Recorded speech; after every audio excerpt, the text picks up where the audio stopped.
A 37-year-old woman was killed today in Minneapolis when ICE agents opened fire on her as she drove her SUV down a snow-covered street.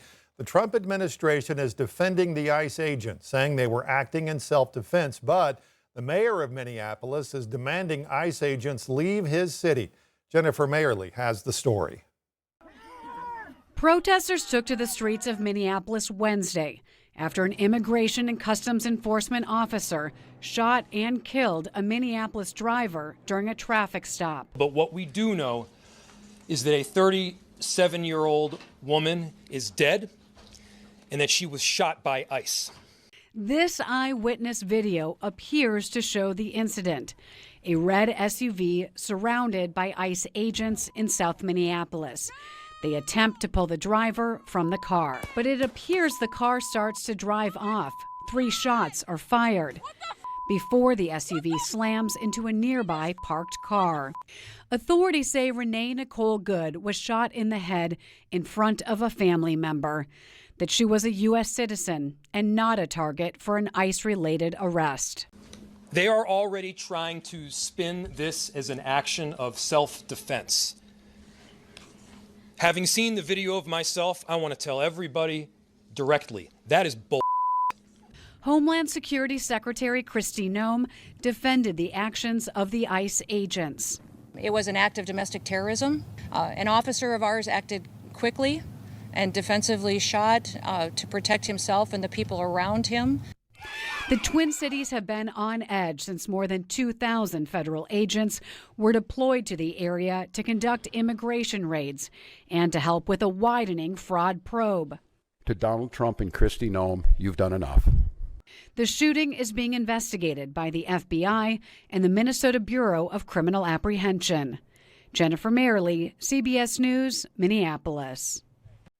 Meanwhile, Arkansas Senator Tom Cotton is weighing in on what happened. He says he recently filed legislation that gives harsher penalties for people who he says interfere with law enforcement investigations. Says he's seen some videos of the shooting involving the ICE agent and is standing with law enforcement. If you oppose the policies that they're enforcing, that's understandable. You can vote out the politicians who are in charge of them, whether it's a mayor or a governor or the president. You can protest in peaceful ways that doesn't interfere with them carrying out those actions. But you should never interfere with the lawful activities of our law enforcement, whether it's local police or immigration authorities or anyone else.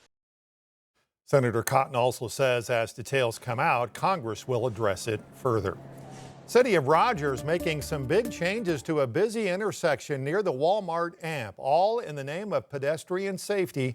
5 News reporter Laura Castleman talked with locals about the improvements and what these updates mean for people who live, work, and walk through that area every day. Laura? Darren, that's right. Construction begins January 12th at the intersection of J.B. Hunt Drive, Northgate Road, and Champions Drive. The area will be closed for 90 days for safety upgrades, including a raised intersection and a new 4-way stop. It's aimed at making travel through the area safer and more comfortable for everyone. For the people who live, work, and travel through this area every day, they know how busy this intersection gets. I work in the area, so it's pretty common for me to drive through here. Joshua Birchfield says he sees the need for safety enhancements, especially being so close to the AMP.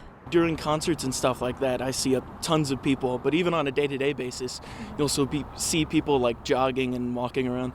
I could see how it could be beneficial to slow down traffic for sure, but the way it currently is, I don't see much problems. The city says these changes will improve safety for both pedestrians and drivers. Improvement plans include a raised intersection and a new 4-way stop design. Lance Jobe, Deputy Director of Engineering for the City of Rogers, said, by raising the intersection, slowing traffic, and clearly defining pedestrian space, we're creating an environment that works better for people walking, driving, and for officers managing traffic during peak AMP events. There's definitely a lot of traffic, like foot traffic. Sometimes it'll get really busy out here. Ben Eden works in the area and drives this intersection daily. He says while it may be a little inconvenient, it's only a short time to find a workaround. There's a lot of areas around here where you can kind of go around. I mean, I've had to go around before because there's already a little bit of construction going on, and then especially when the AMP is got a concert going on. Now, detours will be clearly marked, but drivers are encouraged to plan a little extra time for their commute. City leaders say these upgrades are not only about safety now, but also about preparing for the area's future growth. Laura Castleman, 5 News. All right, Laura, thanks. Fayetteville City Attorney says he is calling it a career. Kit Williams has served as the position for decades and made the announcement about his plans to retire at this week's City Council meeting. Took the job as city attorney more than 2 decades ago after serving 3 terms on the city council. Williams is a lifelong resident of Fayetteville, and we spoke with him today about what it's been like representing the city he grew up in through civil suits and appeals to the state Supreme Court. This is my dream job, basically. I get to represent my own hometown. I've been dad though my whole life, so I have always struggled. Initially stepped down at the end of this year. Northwest Arkansas Food Bank got about 40,000 pounds of food supplies today from the Church of Jesus Christ of Latter-day Saints. Enough food for 1,400 families. The donation is being used to combat food insecurity at a time when food bank shelves are at their lowest post-holidays. The initiative is set to deliver about 10 million meals across the country in the form of 250 18-wheelers. In the Church of Jesus Christ of Latter-day Saints, we truly believe to love God and love our neighbor, and we are able to love our neighbor in a meaningful and practical way with this food. Not only did our members show up today to serve, but they are also, our members are receiving this food as well, because we are worried about food insecurity in Northwest Arkansas. Church has partnered with America 250 to deliver food supplies to food banks to celebrate the country's 250th anniversary.